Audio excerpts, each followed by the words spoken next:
You know, it's ironic, you guys, because I have a lot of people coming up to me asking me if the race is actually being called. So I'm actually the one to break the news to them that it has been called for Mike Collins. And when I do tell them, they do say that they are excited. That's the reason why they came here tonight. And that's the reason why they went out to vote, not just today in the primary runoff, but also for the primary back in May as well. When we talk about Mike Collins, obviously he has the name recognition, him being a U.S. congressman as well.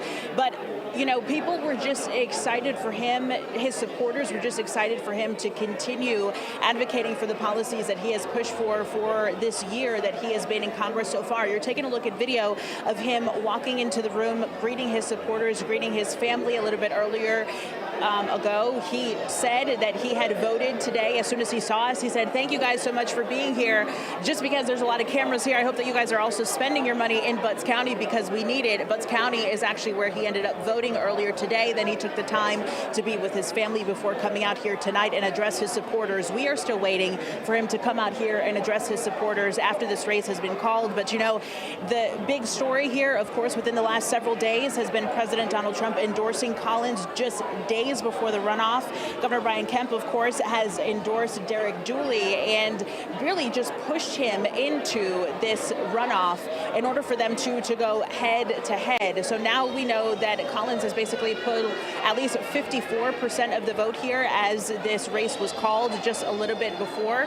He said about a few days ago, he had said that he felt strongly, despite the fact that he was just learning about getting the endorsement from President Trump, that he felt that he had more than enough momentum in order to carry him to win this primary tonight and push him into campaigning once again to try and unseat incumbent Senator Jon Ossoff come November. He believes that he's the person to do the job. He believed that getting that endorsement from President Donald Trump was also significant for him because that meant that the president believed that he was also the person to do the job as well. I think the question now moving forward is what it's going to look like for the Republican Party and how they choose to support Mike Collins moving into November. That is something that he has addressed. He addressed it this weekend. He said that he felt confident that the supporters from other campaigns as well would end up coming over to him and agree to support him as well as we move into the fall. That, of course, is all something that we're going to have to see over the next several months. There's been a lot of campaigning here in Georgia that obviously is going to continue here. And as we wait here tonight, his supporters are just starting to come into the room. I think that they know that Mike Collins is probably going to be coming in here and addressing his supporters as well. So as soon as we hear from him, we'll bring that straight to you guys. Angela, you know, I should point out too, that he has branded himself as a MAGA workhorse and closely aligned himself with President Donald Trump and his political agenda. So it's going to be interesting to see if all Republicans, even if they're not MAGA supporters, if they're going to continue to support Mike Collins. Yeah, and those who were in the Dooley camp. Yeah. Will they coalesce as much behind them? So that's something that we can bring up to our Georgia Votes panel. A lot of questions coming as we get some of these calls to start coming in. Zach and Faith, what are y'all thinking and hearing from your experts over there? A lot of questions. A lot of questions. We're getting closer to some answers now. Answer has been received on the Senate side of things. On the governor's side, still no call. It's still wide, though. Rick Jackson with about an 11-point lead over Burt Jones at this point, though. It is 8:32 on your election night evening here. Stephen, is this going to change? It's still not called yet. Yeah, and we talked about it a little while ago. I think what we said we were going to see is that Mike Collins' lead start to widen a little bit and Rick Jackson's lead start to narrow a little bit. I think that's what we're seeing. I think the big question we talked about was Rick Jackson's lead big enough that it won't matter? I think that's the biggest question outstanding right now. And the reason you're seeing that is because you're seeing Election Day votes come in, which we knew would both favor Burt Jones and Mike Collins. So I think that's the dynamic. We're looking at about 420,000 votes all in. I think we were probably looking at around 650, something like that. Maybe just a little bit more than that. I think that's the question is with maybe a couple 100,000 votes left. Is there enough margin there for Burt Jones to come back? Because that was a question, too, because if you look at the Senate race, now we've hit about 420,000 votes, but that race was still called, the margin's a lot.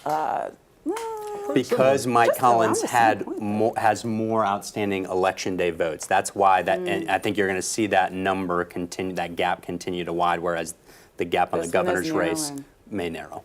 About 10 points difference here. Fred, we're looking at the numbers based on what Stephen's saying. Do you agree with that? I do. I mean, but it's pretty much over, I think, in many respects, and we're just waiting on the official call. You think this is over? You think I it's do. Jackson? I do. Well, I mean, at the beginning, when the first batch of numbers came in, we talked about how on May 19th, that, and at least on the Democratic side, when Keisha Lance Bottoms came out at 60+%, Right. she fell a little bit, but she still won. And Rick Jackson's been leading the whole way from that first tranche of votes in. Again, I know Republicans are really great at coalescing and all of that, but these two men really don't like each other. I mean, this is one of the nastiest campaigns we've seen in a long time, and so it'll be interesting to see, again, Georgia elections are on the margins. A 1-2 point drop off on either side can make a big difference. And so I'm really curious to see how Rick Jackson works to bring in the Burt Jones voters, because you've got to secure your base first. So it's going to be interesting to see how he does that. And we're short on time here. Stephen, we're going to give you the last word on this before we go back to Studio A. We gave it to Fred last time. As you look at the way the night is shaping up right now, and as you start to get a glimpse at November, how close are these general election races going to be if the way things are shaking out tonight is any look ahead to November? Very. I think there's a lot of questions outstanding as we look ahead to November, but I think that the premise here is that it will be very close. There's a lot of variables. There's so many variables with President Trump. I think that there's a number of variables, but on the Democrat side as well, between Keisha and Senator Ossoff. So there's lots of things. All of these campaigns are going to be very different. And how do they work together and meld together? And then what does that larger environment look like across the state? And then I also think that if Rick Jackson does pull this off, it puts another very big question mark about how much power does President Trump really have, because Burt Jones has had the endorsement of President Trump for quite some time. Mike Collins just got that endorsement, but he was very Trump aligned. But I think Rick Jackson comes in with no endorsements from Kemp or Trump. And if he takes this, I think that's just a big question mark. A lot of conversation. A lot of questions. A lot of questions. And we're going to start to get some answers tonight. We're going to get more in November. We're going to have much more conversation, much more of the analysis you can only get here on 11 Alive.